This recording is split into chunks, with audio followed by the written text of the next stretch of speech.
안녕하세요. 더 프로미스 박여일입니다. 제1권 창세기 그대로 되었더라의 약속 5절에 가인과 그의 재물은 받지 아니하신지라 가인이 몹시 분하여 안색이 변하니 라고 합니다. 가인과 그의 재물은 받지 않으셨습니다. 가인의 안색이 변했기 때문에 감사로 드린 재물이 아닌 것이 드러났습니다. 하나님이 저주하신 땅에서 얼마나 수고했는데 알아주지 않으니 화가 납니다. 가인도 저주받은 땅을 보며 아담에게 내린 저주를 들었을 것입니다.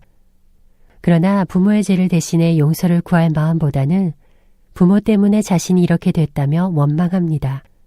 그러니 에덴 동산에 돌아갈 마음은 추호도 없습니다. 하나님이 원하시는 것은 하나님이 주신 것에 대해 누리고 지키는 것인데 그 감사와 기대가 없습니다. 7절에 네가 선을 행하면 어찌 낯을 들지 못하겠느냐. 선을 행하지 아니하면 죄가 문에 엎드려 있느니라. 죄가 너를 원하나 너는 죄를 다스릴지니라 라고 합니다. 선은 착한 일이 아니라 하나님이 기뻐하는 일입니다. 선악과를 먹고 선과 악을 알게 된 인간에게 하나님이 기뻐하시는 선은 죄를 다스리는 것입니다. 가인은 아담의 거울입니다. 흙으로부터 온 가인의 부모가 지은 죄가 무엇입니까? 선악과를 먹은 것이 핵심이 아니라 하나님의 말씀보다 뱀의 말을 들었고 하나님이 나에게 주신 그 여자 때문이라며 하나님 탓으로 돌렸습니다. 결국 다스려야 할 죄는 선악과를 먹고 들어온 악입니다. 결국 다스려야 할 죄는 하나님이 되고자 하는 마음입니다. 선과 악을 아는 지식이 생긴 아담이 악을 선택하면서 에덴 동산에서 쫓겨났듯이 가인도 악을 선택합니다. 죄를 다스리지 못하고 하나님의 말씀을 듣지 않기로 귀를 막아버립니다. 8절에 가인이 그의 아우 아벨에게 말하고 그들이 들에 있을 때에 가인이 그의 아우 아벨을 쳐 죽이니라 라고 합니다. 아담으로 말미암아 남 탓의 죄가 그대로 이어졌습니다. 선악과를 먹고 먹지 않고의 문제가 아니라 하나님 앞에 나오면 가죽옷을 입혀주시는데 하나님이 재물을 받고 받지 않으시고가 문제가 아니라 아담도 가인도 자기의 죄를 인정하지 않습니다. 말하고는 아벨 너 들로 나와 이 말이 아닙니다. 너만 없었으면 내 제사를 받으셨을 거야. 원망입니다. 아담이 여자만 없었으면 나도 선악과를 안 먹었을 거야 라는 말과 같습니다. 그래서 아담이 여자를 죽이기 전에 하와에게 약속을 주셨듯 가인에게도 동생을 죽이기 전에 약속을 주셨습니다. 죄가 너를 원하나 너는 죄를 다스릴지니라. 그러나 자신의 죄를 인정하기 싫으니 아벨을 죽여버립니다.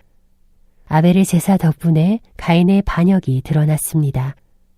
인류 최초의 죄가 선악과에서 비롯되었듯이 인류 최초의 살인이 예배 때문에 비롯되었습니다. 하지만 하나님은 가죽옷을 지어 입히셨듯이 가인을 부르십니다. 9절에 여호와께서 가인에게 이르시되 네 아우 아벨이 어디 있느냐? 그가 이르되 내가 알지 못하나이다. 내가 내 아우를 지키는 자니이까 라고 합니다. 3장 9절에 아담을 찾으신 하나님은 4장 9절에서 가인을 찾으십니다. 살려주시려고 찾으십니다. 그래도 아담은 여자와 같이 어둠에 내려가 나무 사이에 숨었는데 가인은 아벨만 영원한 어둠 속으로 밀어 넣었습니다. 그럼에도 불구하고 여호와 하나님이 부르십니다. 약속을 주시려고 부르십니다. 가죽옷은 사람을 위해 동물이 희생되었지만 아벨의 피는 땅을 아담의 저주로부터 회복시키십니다. 대신 이번에는 가인이 땅의 저주를 받습니다. 11절에 땅이 그 입을 벌려 내 손에서부터 내 아우의 피를 받았은즉 내가 땅에서 저주를 받으리니 라고 하십니다. 저주의 원어는 아라르입니다. 아라르는 복의 원어인 바라크의 반대말입니다. 바라크는 하나님이 주시는 것들 안에서 누리는 것이라면 저주는 하나님이 주시는 것에 제한을 두십니다. 하나님은 가인이 떠날 것을 아셨습니다. 그래서 이런 제한을 주셨습니다. 가인의 능력을 제한하심으로 하나님 안에 거하라는 반어법입니다. 아담이 받은 저주는 그래도 땀 흘리는 수고 후에 소산을 얻을 수 있었지만 가인이 받은 저주는 땅이 아예 효력을 주지 않는다고 합니다. 그리고 땅에서 피하며 유리하는 자가 된다고 합니다. 아담이 그랬듯이 가인도 하나님의 마음을 읽지 못합니다. 14절에 주께서 오늘 이 지면에서 나를 쫓아내시온즉 내가 주의 낯을 배웁지 못하리니 내가 땅에서 피하며 유리하는 자가 될지라 물은 나를 만나는 자마다 나를 죽이겠나이다 라고 합니다.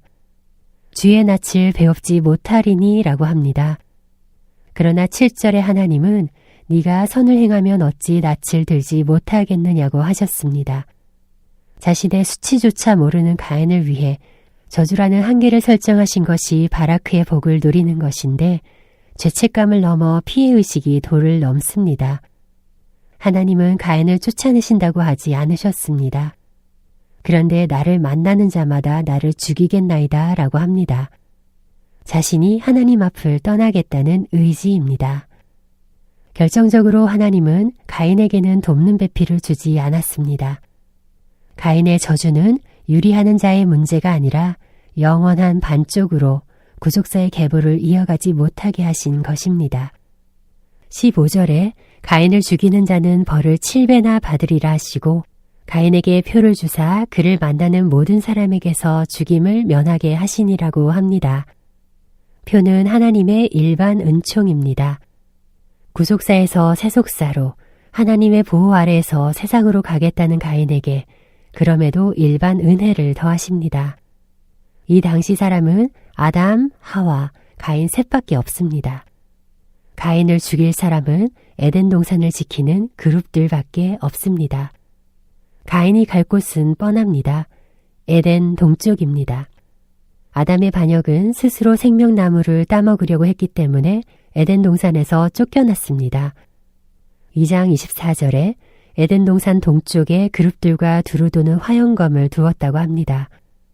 가인과 아벨은 에덴 동산에서 살아본 적이 없습니다. 아벨은 하나님의 약속을 기억하고 희생 제사를 드림으로 에덴 동산을 회복하고자 했지만 가인은 이제 스스로 에덴 동산을 찾아갑니다. 자기 의지로 에덴 동산을 차지하려고 합니다. 그 때문에 죽지 않도록 표를 주십니다. 이것이 하나님의 마음입니다. 오늘은 여기까지입니다. 지금까지 저는 박여엘이었습니다. 감사합니다.